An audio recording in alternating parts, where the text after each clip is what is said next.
Moriconi-McCaulley. She hails from Paraguay, South America, and her story has layers and layers of profound meaning.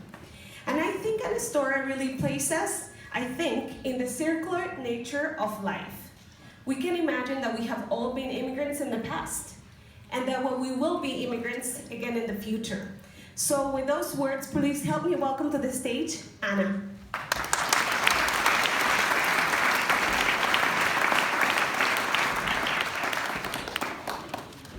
So, who has ever heard that the United States was built by immigrants? Me too.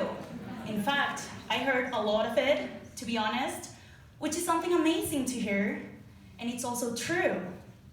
However, I believe that it applies to the whole American continent and not only to the US. Like Paraguay, a country in South America built by immigrants. In fact, my father was an immigrant to Paraguay. He came from Argentina, another country built by immigrants. Like my grandparents, who were immigrants to Argentina, and they came from Europe. Okay, so now I'm getting way too ahead on this. Let me go ahead and start from the beginning.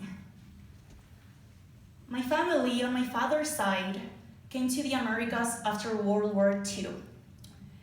Not too long ago, I discovered that my grandfather fought for Benito Mussolini, who was the leader of the Italian National Fascist Party and ally to Adolf Hitler. In other words, the bad guy. If anyone asks me how I felt after discovering what my grandfather did and whose side he took, I will tell you that I don't know. I am still in the process of digesting the truth about where my blood comes from, and this is the first time that I'm openly speaking about this. I am not proud of it, and it is hard thinking that my grandfather was ever a bad person or even a murderer.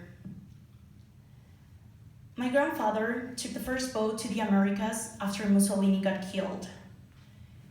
And even though I want to convince myself that he had better reasons, I am certain that he fled Europe because he considered himself a criminal and needed asylum in a different country to avoid getting killed like his superior did, or continent. My theory is that people who migrate to new places are doing it so for two reasons: to save their lives or to improve their lives. Call it money, finding love, or just put some bread on the table for the kids. While my grandfather did the former, my grandmother fled for both reasons.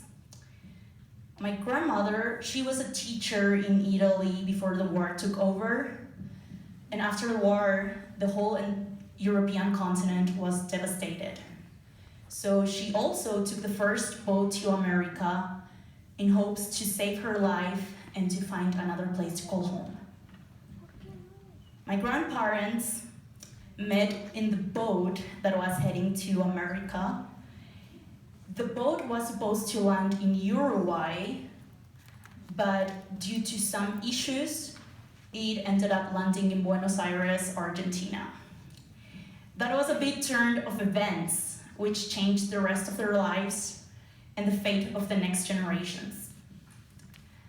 My father and his siblings were born and raised in Buenos Aires between the Argentinian and Italian cultures. My grandfather was abusive and absent, and later on he abandoned his family to create another one. Regardless of what my grandfather did, my dad tried to obtain his approval and respect. I do not think he ever got the chance to do that. When he reached the age of 23, my dad decided that he wanted to drop off engineering school in Buenos Aires. And because of that, my grandfather told my dad that he was no longer allowed to stay in Argentina. He wanted him away from the country, and he sent him to Paraguay so that my dad would take care of my grandfather's business. My dad thinking that this was the opportunity he had to get the approval that he was always waiting for, he took off to Paraguay, to something that he didn't know. Being apart from his family and knowing nothing about business or knowing nothing about Paraguayan culture, my dad lost everything. Eventually he lost his father, if we can say that he ever had one. I am not certain if my grandfather amended the relationship with my dad before parting this world, but I doubt so. After my father lost the business and after my grandfather died, everything seemed to be lost. However, there was hope in the heart of South America, and my dad found it. There, he learned a new language, Guarani. He also met the love of his life, my mom. Knowing nothing about the culture or the people or the place he was, he still strived to understand the community he was now being a part of. He did not let any barriers to turn him down, but he defeated them. As we immigrants do, my dad fought for his position in a new environment until he felt loved and until he understood its people and places. He finally found home away from home. Within the people my father loved was, of course, the family he created with my mom. My sister and I grew up in the Paraguayan capital, Asunción, also known as La Madre de Ciudades, Mother of Cities.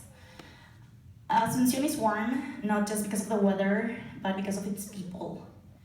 In Asunción, I learned how to love my neighbor, how to appreciate family, culture, and language.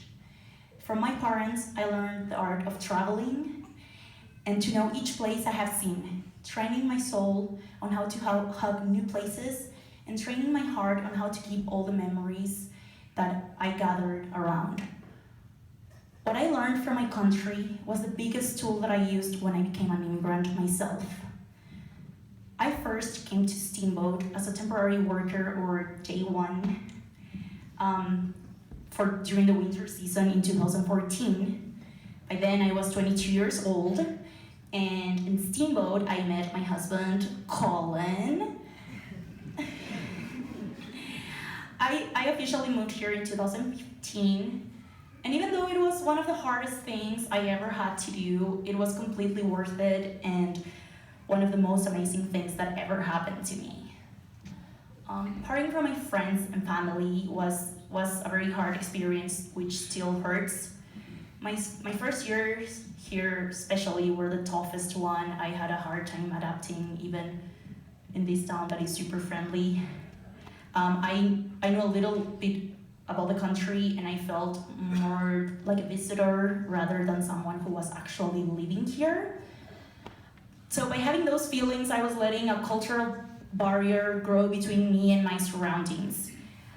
I analyzed the situation and came up to the realization that I come from an immigrant family, that almost every generation of my family became an immigrant at some point. I realized that I carry a strong blood and a strong soul, and like my ancestors, I do not let the world eat me alive. With that in mind, I created a path that helped me getting to know this community and getting to know that there are more resilient immigrants like myself. I heard about integrated community and the services they offered when I was trying to get enrolled at Colorado Mountain College. They took care of me and assisted me with translations of several documents I needed to get enrolled.